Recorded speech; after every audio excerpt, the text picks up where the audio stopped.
Hi best friend! Ako po si DJ Daniel ng 93.9 IFM Manila. At ako din po ay newscaster ng DWWW 774. Masaya maging isang voice artist dahil syempre nakakapagbigay ka ng entertainment sa lahat. And at the same time, nabibigyan mo rin ng inspirasyon yung mga gustong maging voice artist someday.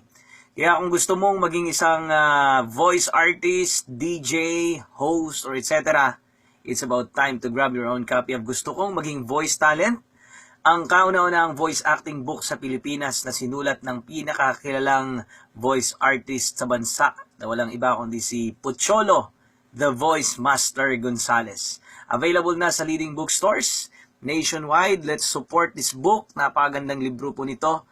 Again, sa mga gustong maging voice artist someday, just keep dreaming and grab this book para mas lalo kang mabigyan ng ideya kung paano maging isang voice artist. Be one of us. Best friend, take care.